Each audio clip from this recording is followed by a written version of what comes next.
개인적으로 말을 조리 있게 잘하는 사람이 아주 부럽습니다. 서점에 가보면 설득력에 관한 책들이 많이 나와 있는 것을 볼 수가 있죠. 그만큼 우리 현대인들이 사회생활에서 상대방을 잘 설득할 수 있는 능력에 대해서 관심이 있다는 증거이기도 하고, 또한 그렇게 많은 사람들 앞에서 또 설득력 있는 말을 하고 싶어 한다는 것을 반증하기도 합니다. 사복음서에 기록된 예수님의 가르침을 보시면 예수님은 대단히 권세 있는 그 말씀을 전파하셨는데 쉽게 전하셨습니다. 그 쉽게 전하시는 비법 중에 하나가 비유법을 많이 사용하신 것이죠. 깊은 영적인 진리들을 동시대의 사람들이라면 누구나 쉽게 이해할 수 있는 그 주변의 사건이나 사물을 비유로 설명을 하셨습니다. 공중의 새를 보라, 들의 백합화를 보라. 누구나 그 시대 사람, 누구나 아는 그런 사물들입니다. 마태복음 13장은 참 어려운 하나님의 나라, 천국이라는 이 영적인 진리를 예수님께서 아주 다양한 비유를 통해 가지고 쉽게 설명을 해주고 있습니다. 본문의 내용은 그 중에 하나입니다. 본문에 보시면 하나님의 나라를 겨자씨에, 천국을 겨자씨에 비유하고 있습니다. 이 겨자씨라고 하면 그 당시에 유대 사람들이라면 누구나 다 익숙히 아는 씨앗입니다.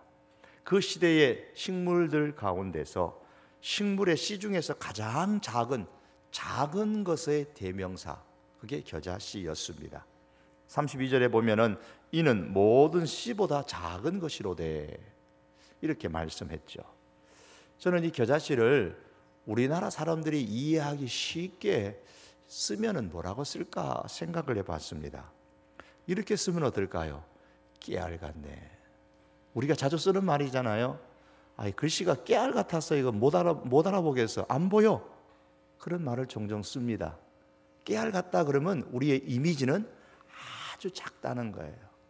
이제 유대 사람들은 겨자씨 같다 그러면 아주 작은 것을 금방 떠오르는 것이죠.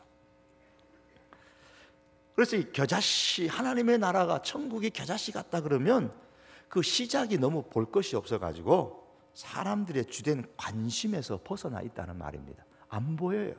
사람의 관심 밖의 일이라는 겁니다.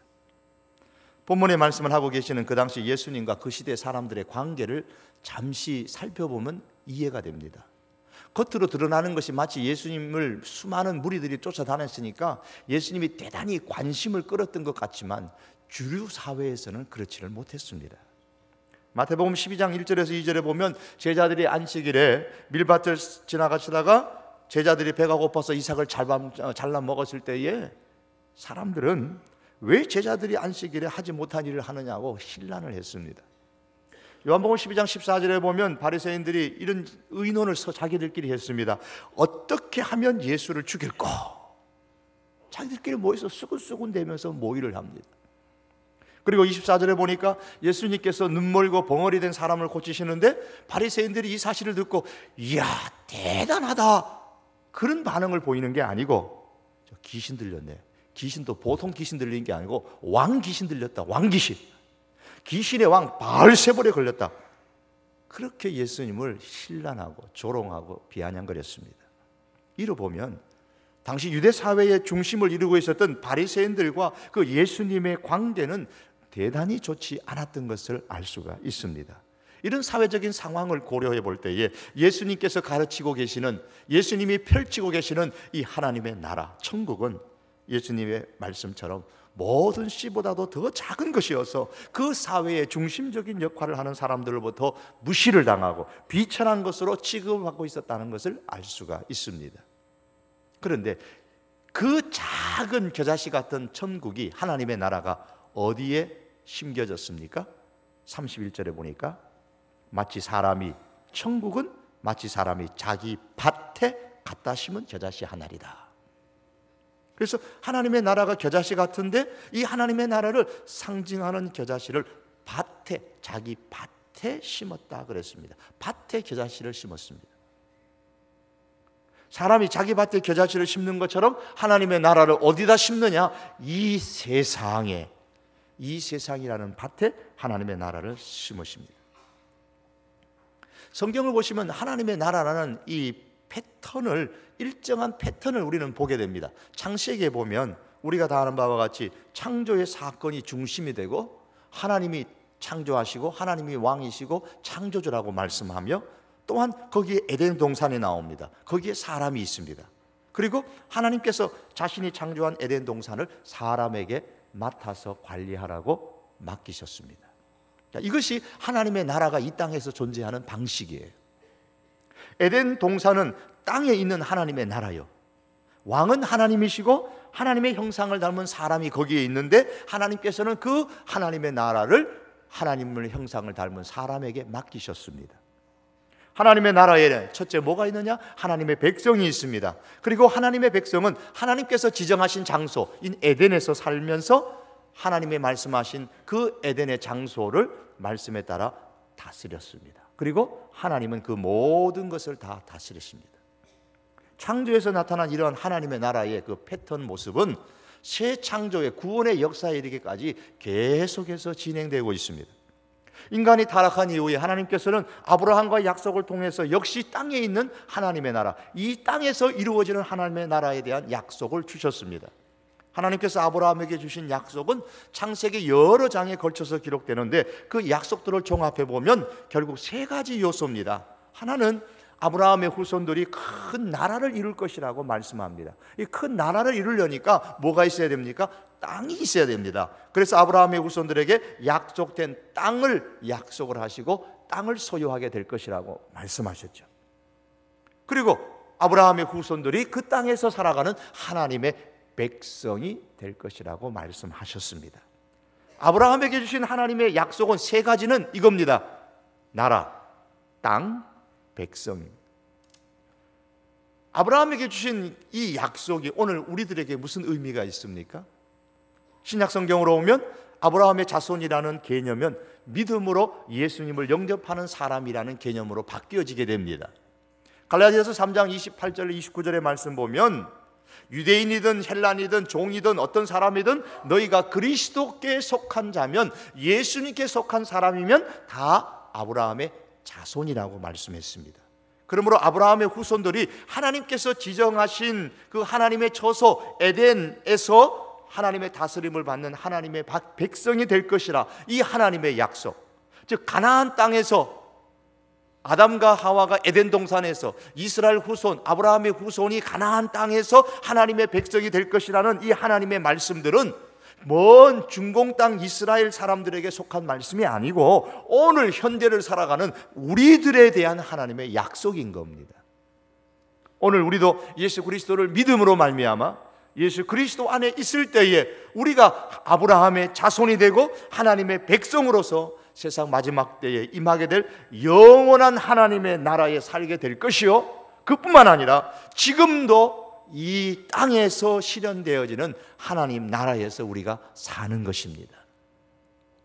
예수님께서 본문에서 비유로 말씀하시는 천국, 즉 밭에 심겨진 이 겨자씨는 바로 이 땅에 세워지고 이루어지는 하나님의 나라입니다. 이 땅, 밭에서 이루어지는 겨자나무입니다. 31절은 천국은 겨자씨 하나를 같다. 그 겨자씨가 어디 있느냐? 밭에 있다 그랬습니다. 그런데 이 땅에 심겨진 이 겨자씨 하나님의 나라는 특징이 하나 있는데 그것은 자라난다는 특징이 있습니다. 32절에 보시면 이는 모든 씨보다 작은 것이로되 자란 후에는 풀보다 커서 자란다 그랬습니다. 모든 식물의 씨 가운데 가장 작은 이 겨자씨가 점점 자라면서 그 키가 제 키 정도 혹은 제 키 배 정도 이렇게 크게 되는 1년생 나무, 정확하게 말하면 나무가 아니고 식물입니다. 모든 씨보다 작은 이 겨자씨가 그대로 있는 것이 아니라 자라나서 크게 다 이렇게 성장하는 것입니다. 이처럼 하나님의 나라는 자라나는 것입니다.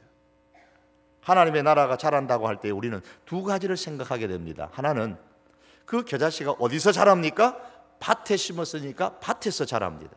따라서 하나님의 나라가 자란다는 말은 밭에서, 즉 다시 말하면 이 세상에서, 이 땅에서 하나님의 백성이 많아지는 것을 의미하는 것입니다. 이 땅에, 이 지구촌에 하나님의 백성이 점점 많아지는 것, 이것이 하나님의 나라가 자란다라는 뜻입니다. 구약에 나타난 하나님의 나라의 첫 번째 요소는 하나님의 백성입니다. 하나님의 나라가 형성되려면 하나님의 백성이 있어야 됩니다. 에덴에서 하나님의 백성은 아담과 하와였습니다. 이스라엘의 역사 속에서는 하나님의 백성은 본질적으로 이삭과 야곱으로 이어지는 아브라함의 후손들이었습니다. 그리고 솔로몬 이후에 선지자들의 예언 속에서 하나님의 백성은 누구였습니까? 이스라엘의 신실한 남은 자들이었습니다. 그리고 복음이 전파된 신약 이후에 오늘날에 이르기까지 하나님의 백성이 누구입니까? 예수님을 믿는 우리 성도들입니다. 왜냐하면 예수님은 참 아담이시기 때문입니다. 둘째 아담이세요. 로마서 말씀에 예수님은 첫째 아담이 있고 둘째 아담이 있는데 둘째 아담이 예수님이라 그랬습니다. 첫째 아담이 모든 인류의 처음이라면 둘째 아담은, 즉 예수 그리스도는 새로운 인류, 예수 그리스도께서 십자가로 말미암아 새롭게 만드신 새로운 인류의 창시자이십니다. 그러므로 예수 그리스도 안에 있으면 새로운 피조물이라고 성경이 말씀하는 것입니다. 새로운 하나님의 백성인 예수 그리스도 안에 있으면 누구나 하나님의 백성이 되는 것입니다. 또한 성도가 하나님의 백성인 이유는 성도는 말씀드린 것처럼 아브라함의 후손이기 때문입니다. 혈통적으로 육적으로 아브라함의 후손이 아니라 우리는 믿음으로 아브라함의 후손이 되었습니다. 말씀드린 반대로 유대인이든 헬라인이든 종이든 자유자든 남자든 여자든 국적과 신분과 계급과 아무 상관없이 너희가 그리스도께 속하기만 하면 아브라함의 자손이라고 말씀합니다. 또한 우리 성도가 참 하나님의 백성인 이유는 우리 성도가 진정으로 참된 하나님의 이스라엘 백성이기 때문입니다. 우리가 이스라엘 백성이에요. 저 멀리 중동 땅에 있는 지금의 현존하는 이스라엘 사람이 하나님이 보실 때에 이스라엘 백성이 아니라 예수 그리스도 안에 있는 우리가 참 이스라엘 사람입니다. 로마서 9장 6절에서 8절의 말씀에 이르기를 이스라엘에게서 난 그들이 다 이스라엘이 아니요 또한 아브라함의 씨가 다 그의 자녀가 아니라 오직 이삭으로부터 난 자라야 내 씨라 불리리라 하셨습니다. 육적으로 아브라함의 후손이 되었다고 해서 다 하나님의 백성, 이스라엘 백성이 아니라는 겁니다. 이스마엘은 아브라함의 혈통으로 태어났지만 그러나 하나님의 백성이 아니라고 하셨습니다. 육신의 자녀가 하나님의 자녀가 아니요 오직 약속의 자녀가 하나님의 자녀입니다. 육의 자녀인 구약에 나타난 이스라엘은 하나님의 시험에 실패한 사람들이지만 예수님은 하나님의 시험에 승리하신 참 이스라엘이니요 예수 그리스도 안에 있는 우리가 바로 참 이스라엘 사람입니다. 그런 의미에서 오늘 이 시대에 하나님의 나라의 참된 백성은 누구인가? 바로 우리 믿는 성도들입니다. 그러므로 하나님의 나라가 자란다라는 말은 바로 예수 그리스도 안에 있는 사람들이 점점 많아진다는 거예요. 예수님을 믿는 사람들이 많아져서 그들이 하나님의 백성이 되는데 그 하나님의 백성이 이 땅에서 세월이 흘러가며 점점 많아지는 것이 하나님의 나라가 자란다라는 의미입니다. 이것을 구약의 이스라엘의 다윗은 미리 그것을 영안의 눈으로 바라보면서 이렇게 찬양했습니다. 땅의 모든 끝이 여호와를 기억하고 돌아오며 이방의 모든 족속이 주의 앞에 경배하리니 나라는 여호와의 것이요 여호와는 열방의 주제심이로다. 유다 백성들만, 육적인 이스라엘 백성들만 하나님의 백성이라고 고집했던 그 시대에 다윗은 영의 눈을 뜨면서 그 육적인 이스라엘만 하나님의 백성인 것이 아니라 땅의 모든 끝이 하나님께로 돌아와 하나님을 경배하는데 그 경배하는 하나님의 백성들이 다 하나님의 백성이다, 그렇게 고백하고 있는 겁니다.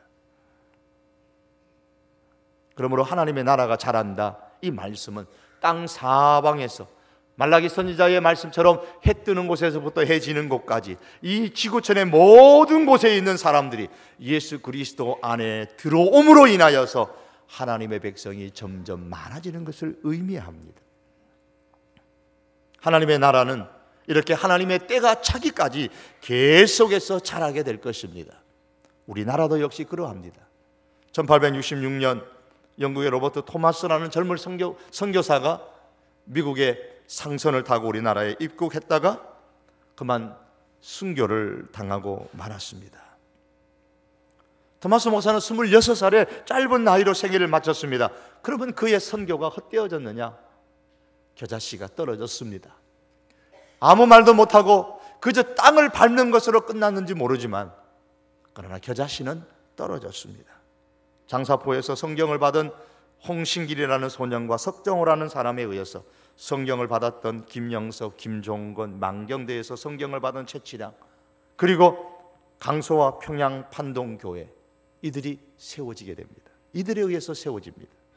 또한 토마스를 죽인 병졸이었던 박충건은 처음에 토마스가 전해주는 성경을 거부했지만은 토마스를 죽이고 집으로 돌아가는 길에 성경을 주워가지고 돌아가서 읽고 예수님을 믿은 후에 안주교회의 영수가 되어졌습니다. 그의 조카 이영태가 역시 예수님을 믿은 이후에 한국 성경번역위원회의 한 사람이 되어졌습니다. 한국 기독교 사에 보면 나오는 이야기들이에요. 하나님의 나라가 아주 작게 겨자씨만큼 이 땅에서도 시작되어졌단 말입니다. 그런데 그것이 세월이 지나니까 오늘날처럼 많은 열매를 맺어서 골목마다 건물마다 교회가 세워지는, 하나님의 백성이 많아지는 나라가 되어졌습니다. 또한 하나님의 나라가 자란다라는 말씀의 의미는 하나님 나라의 장소가 확장된다는 것을 의미하는 겁니다. 하나님의 나라 장소가 어디죠? 하나님의 나라의 장소가 아담과 하와에게 있어서는 에덴 동산이었습니다. 아브라함의 후손들에게는 약속의 땅으로 주신 가나안 땅이었습니다. 특별히 바벨론 포로 이후에 신실한 하나님의 남은 자들에게 있어서 하나님의 나라의 장소는 예루살렘, 시온이었습니다. 왜냐하면 하나님 나라로 이끌려 들어오는 이방인들의 모여든 장소가 바로 시온이기 때문입니다. 왜 시온이 하나님의 나라로 그렇게 상징되고 있는가 하면 그 시온에 성전이 있었기 때문입니다. 성전이라는 것은 본래 이 땅에 하나님이 거하시는 장소로 만들어진 겁니다. 하늘에 계신 하나님께서 이 땅에 거해야 되는데 이 땅에 거한다라는 것을 상징적으로 표현하기 위해서 만들어지는 장소가 바로 성막 성전입니다. 이 땅에 있는 하나님 나라의 장소가 성전인 것이죠. 신약시대로 오면 예수님께서는 자신의 몸을 일컬어서 성전이라고 말씀하셨습니다. 다시 말하면 예수님이 성전이라는 거예요. 예수님의 몸이 성전이라는 말입니다. 예수님이 곧 하나님 나라의 장소라 그 말입니다. 성도 여러분, 오늘 현대의 하나님의 나라의 장소는 어디냐? 바로 예수님입니다. 따라서 사람이 예수님을 믿을 때에 어디에 들어가 있느냐? 하나님 나라의 백성이 되어져서 하나님 나라에 들어가 있는 것입니다. 왜? 예수님이 하나님의 나라의 장소이기 때문에 그렇습니다. 다른 곳이 하나님의 나라의 장소가 아니라 예수님이 하나님의 나라의 장소입니다. 예수님 안에 거할 때 하나님의 나라가 임하는 것입니다. 예수님이 통치하시는 그 장소가 바로 하나님의 나라의 장소가 되는 겁니다. 오늘 내가 예수님을 나의 구주로 고백했을 때에 내 안이 바로 하나님의 나라 장소가 되는 것입니다. 그러므로 하나님의 나라가 자란다라는 말은 진정한 하나님의 장소인, 하나님 나라의 장소인 예수 그리스도 안에 믿음으로 들어와서 역시 예수님을 믿는 사람들이 점점 많아지는 거예요. 예수님의 장소가, 즉 하나님의 나라의 장소가 예수님을 믿는 사람에게 계속해서 생기니까 즉 하나님의 나라가 점점 확장되어져 가는 것입니다. 우리 성도들이 회원동과 남대문 시장과 만리동과 공동동과 아현동과 여러 지역에서 우리가 복음을 전하는 이것이 바로 하나님 나라가 자라나는 것입니다. 전도서 그룹에 가까운 사람들을 만나고 그들에게 복음을 전하는 그것이 하나님의 나라가 자라나는 것입니다. 우리 가정공동체가 겨자씨처럼 이렇게 작고 힘이 없어가지고 불어버리면 없어질 것처럼 보이지만은 여러분, 우리가 열심히 여기에 물을 주고 가꾸면 자라나는 것, 하나님의 나라가 자라나는 것을 경험하게 될 것입니다. 가정공동체가 자라나는 그것이 곧 하나님의 나라가 자라는 거예요. 이 땅에 사는 사람들이 하나님의 나라의 장소인 예수 그리스도 안으로 들어와서 하나님 나라 백성이 되고 하나님 나라가 자라날 수 있도록 우리는 모두 다 한 번이라도 더 모여야 되고요, 한 번이라도 더 기도하고 한 번이라도 더 전도할 수 있기를 바랍니다. 겨자씨가 자라서 크게 되는 것은 전적인 하나님의 역사이지 사람의 역사가 아닙니다. 물을 주고 거름을 주는 것은 사람이 하는 일이지만 그 식물이 자라나게 하시는 것은 하나님이 하시는 것이라고 했습니다. 이와 마찬가지로 물과 거름을 주는 것은 하나님의 나라가 자랄 수 있도록 하는 우리들의 몫입니다. 에덴 동산을 맡아서 관리하는 것은 우리들의 몫입니다. 가나안 땅을 하나님의 나라로 잘 만들어가는 것은 이스라엘 백성들의 몫이었습니다. 이것처럼 오늘 이 시대에 하나님의 나라를 맡아서 관리하고 자라나도록 만들어가는 데에 물과 거름을 제공하는 것은 우리의 몫입니다. 이 모든 것을 자라게 하시는 것은 하나님이십니다. 우리가 한 번 더 기도하고 내가 한 번 더 전도하고 우리가 한 번 더 모이는 이 모임들이, 이 행동들이 하나님의 나라가 자랄 수 있도록 우리가 끊임없이 물을 주고 거름을 주는 행동이라는 사실을 잊지 않기를 바랍니다. 하나님의 나라는 험한 세상에서 살아가는 인간의 행복을 위한 좋은 안식처가 됩니다. 오늘 본문 32절에 보시면 겨자씨가 자라서 나무가 되면 공중의 새들이 와서 가지에 깃들려 심을 얻는 장소가 될 것을 말씀합니다. 자란 후에는 나물보다 풀보다 커서 나무가 되며 공중의 새들이 와서 그 가지에 깃들이느니라. 이 겨자씨 나무가 이런 겁니다. 나무처럼 크게 보이죠? 저게 나무처럼 크게 보이는 것은 겨자씨를 보면은 비교해 보면 금방 이해가 됩니다. 워낙 이 화면에 겨자씨가 하나 있는데 안 보여요. 너무 적어서 아예 안 보여요. 점보다 더 적어서 안 보인단 말입니다. 그런데 저 겨자씨 나무예요. 겨자씨 나무하고 한번 비교해 보십시오. 근데 겨자씨 나무가 2m에서 3m 혹은 4m 혹은 작으면 1m까지 자라는데 겨자씨와 비교해 보니까 원래는 식물이에요. 나무가 아니에요. 정확하게 생물학적으로 하면 식물인데 이 겨자씨하고 비교해 보니까 이게 나무와 같이 큰 겁니다. 저렇게. 그래서 이 여름 건조기가 되면 이게 자라는 것이 가지가 마르게 됩니다. 가지가 마르면 아주 딱딱하게 돼요. 딱딱하게 되면 거기에 이제 새들이 와서 같이 머물게 되는 것이죠. 거기서 쉼을 얻는 겁니다. 새들의 안식처가 되는 거예요. 그 사막에 딴 게 없잖아요. 쑥 솟아 있는 게 저 겨자씨 나무입니다. 저기서 쉼을 얻는 겁니다. 이 땅에서 하나님의 나라의 이 나무 이렇게 자라나서 그 안에 깃들려서 쉼을 얻는 사람들이 생겨난다는 말씀입니다. 예수님 이후에 오늘까지 계속해서 하나님의 나라가 자라서 많은 사람들이 예수님께로 날아와서 안식을 취하고 쉼을 얻었습니다. 지금도 이 일은 계속될 것이고 주님 오시는 그날까지 계속될 것입니다. 먼저 우리가 하나님 나라의 백성이 되어서 쉼을 얻는다는 것은 누가 먼저 쉼을 얻어야 되고 누가 먼저 안식을 얻어야 됩니까? 이 하나님의 나라 안에 들어온 사람들입니다. 예수 그리스도를 믿는 우리가 이 쉼과 안식을 얻어야 됩니다. 그러나 여러분, 이를 위해서 하나님께서 우리에게 주신 것이 무엇입니까? 말씀입니다. 주께서 우리에게 말씀을 주셨습니다. 주께서 이스라엘 백성들에게 하나님께서 말씀을 주시면서 이런 말씀을 하셨습니다. 내가 명하는 여호와의 명령과 규례, 이것은 너희의 행복을 위한 것이다. 그러면서 말씀을 받은 이스라엘 백성들을 향해서 하나님이 말씀하시기를 이스라엘이여 너는 행복자로다 그랬어요. 너는 행복자로다. 우리가 예수 그리스도 안에서 성기록되어진 하나님의 말씀인 이 성경을 받은 것은 하나님께서 우리에게 행복을 주시기 위하여 우리에게 이 말씀을 주셨다는 사실을 우리가 기억해야 됩니다.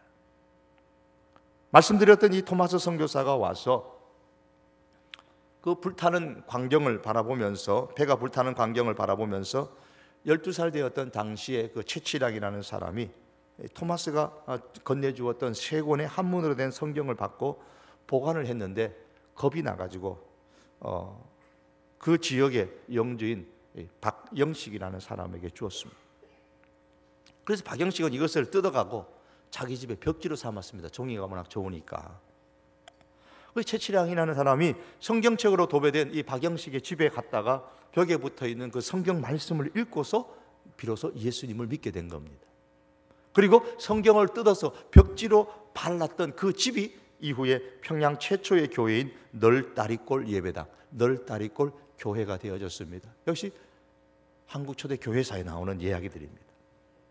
성경을 읽을 때에 생명이 살아나고 삶이 변화되어집니다. 거기에 진정한 쉼이 있고 그 안에 진정한 안식이 있습니다. 행복이 있습니다. 그러므로 여러분, 성경을 우리를 얽어매기 위한 하나님의 도구라고 생각하지 마시고요, 성경은 우리의 생명과 우리의 안식과 우리의 쉼과 행복을 위하여서 주신 하나님의 최고의 특별한 선물로 받으시고 이 말씀을 읽고 보시기를 바랍니다. 그래서 한 절이라도 성경을 더 읽으십시오. 한 말씀이라도 성경을 더 듣는데, 말씀을 듣는데 힘을 쓰십시오.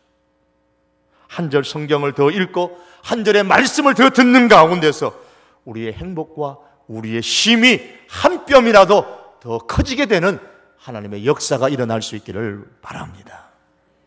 또한 우리가 이 하나님의 이 겨자씨 나무에 새들이 와서 깃들였다라는 말씀은 하나님 나무 이 천국에 새들이 날아와요.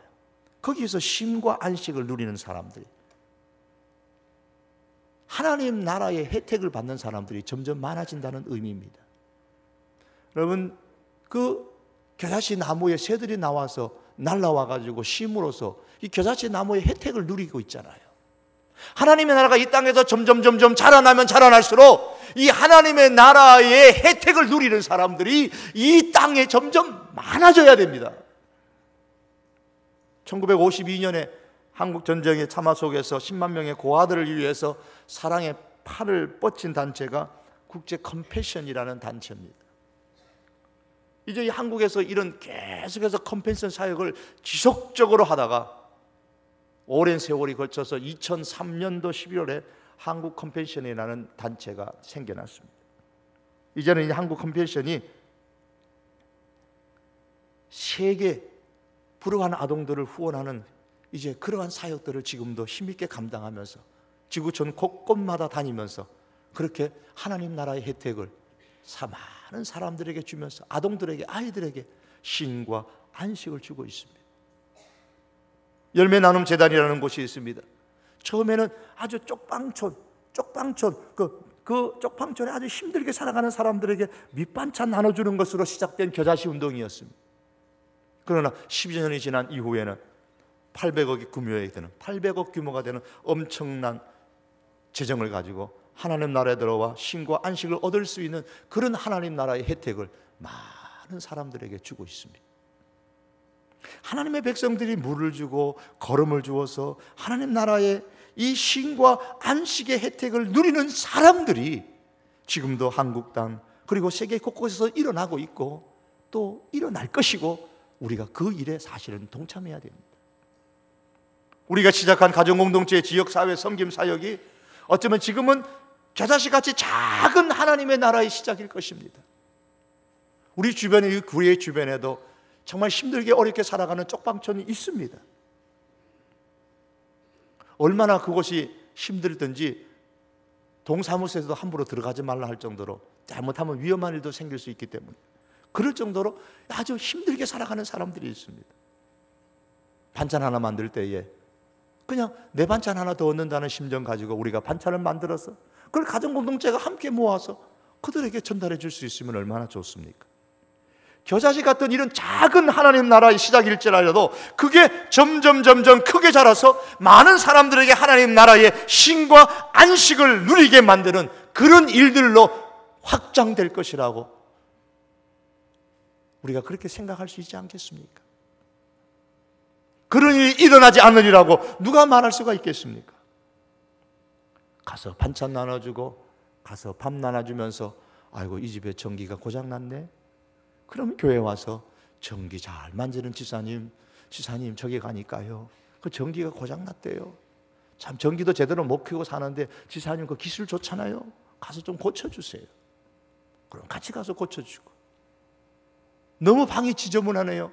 저 집엔 좀 벽지를 좀 발라줬으면 좋겠는데. 그래서 벽지와 관련된 사람들이 얘기해서 또 가서 발라주고, 반찬 나눠주고, 얘기하다 보니까 너무 억울한 일 많이 당했어요. 저 억울한 일 힘없는 사람이 어떻게 풀어야 될지 몰라. 이 교회 안에서 그 억울한 일 풀어줄 수 있는 사람, 법을 전공한 사람이든, 때로는 너무 아파가지고 요즘에는 나라의 혜택을 많이 의료적으로 받고 있기는 합니다만은 의료 혜택을 받지 못하는 그들을 향해서 또 우리 교회 지사님 찾아와서, 지사님 그 좋은 사람 살리는 기술이 있잖아요, 좀 가서 좀 치료 좀 해주세요.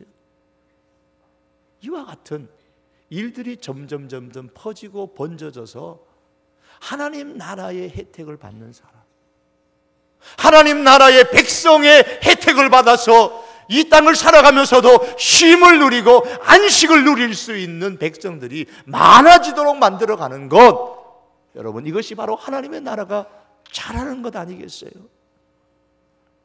우리 교회가 내가 이 땅에서 행복하고 내가 하나님의 축복받는 것으로 끝나지 말고 하나님의 백성인 나 자신을 바라보면서 행복해야 하고 기뻐할 뿐만 아니라 여기에 새들이 날아와서 쉼을 얻는 것처럼, 안식을 얻는 것처럼 하나님 나라 백성들을 통하여서 인생의 쉼을 얻고 안식을 얻고 행복을 경험할 수 있는 그런 백성들이, 그런 사람들이 이 회원동뿐만 아니라 이 한국 땅 속에 많이 일어날 수 있도록, 세계 곳곳에 일어날 수 있도록 우리가 이것을 비전으로 삼고 이것을 위해서 기도하고 이런 하나님의 나라가 커져 나갈 수 있도록 우리가 결음을 주고 물을 주고 우리의 것을 사용해서 우리가 봉사하고 섬기고 희생해야 되지 않겠습니까?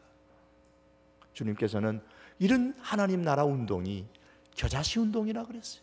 작게 시작합니다. 가장 작은 겨자씨처럼 땅에 심겨졌지만 역시 어느덧 세월이 지나가면서 크게 되어져서 새들이 와서 깃들이는 그런 쉼의 장소가 되는 것처럼, 우리가 믿고 우리가 지금 살아가고 있는 이 하나님의 나라 백성으로의 삶 속에, 이 속에서 우리가 행복을 경험할 뿐만 아니라 하나님 나라 백성의 혜택을 받는 수많은 사람들이 일어날 수 있도록 우리가 겨자씨 같은 그러한 운동들을 우리 교회가 또한 일으킬 수 있기를 주님의 이름으로 축복합니다. 말씀을 맺겠습니다. 이 땅에 하나님 나라의 확장과 우리 인생의 행복과 쉼을 위해서 여러분 우리가 뭘 할 것입니까? 먼저 우리가 복음을 증거해야죠. 한 번 더 전도하고, 또 하나님의 나라 백성들이, 많은 사람들이 또 예수 그리스도의 품 안에 들어올 수 있도록 한 번 더 기도하고, 그리고 하나님 나라 백성의 그 혜택을 많은 사람들이 누릴 수 있도록, 하나님 나라의 혜택을 누릴 수 있도록 우리가 한 번 더 희생하고 한 번 더 봉사하고 한 번 더 섬기는 운동들이 우리 교회에서 일어남으로 통해서 하나님 나라가 점점 자라나는, 그래서 하나님의 큰 기쁨이 되는 일들이 일어날 수 있기를 주님의 이름으로 축복합니다. 기도하시겠습니다. 존귀하신 우리 하나님 아버지, 밭에 심겨진 작은 겨자씨 점점 자라나서 큰 식물이 되어 새들이 와서 깃든다고 했습니다. 하나님, 이 땅에 하나님의 나라가 우리의 밭에 심겨지게 하시고 정말 하나님의 나라가 자라나는 것처럼 예수 그리스도 안으로 들어와 예수님을 믿는 백성들이 우리 성도교회와 우리 성도들을 통하여서 많이 일어날 수 있게 하여 주시옵소서. 또한 아버지, 우리 성도교회를 통하여 주의 성도들, 우리 하나님의 사람들을 통하여 하나님 나라의 혜택을 받는 사람들이 우리의 한 번 더 수고와 한 번 더 섬김을 통하여서 많아질 수 있도록 주님 은혜를 베풀어 주시옵소서. 그래야 우리도 행복해하고 하나님 나라의 혜택을 받는 사람도 행복해하는 놀라운 하나님의 나라 운동의 역사, 겨자씨 운동의 역사가 끊임없이 주님 오실 때까지 일어나도록 축복하여 주시옵소서. 예수님의 이름으로 기도하옵나이다. 아멘.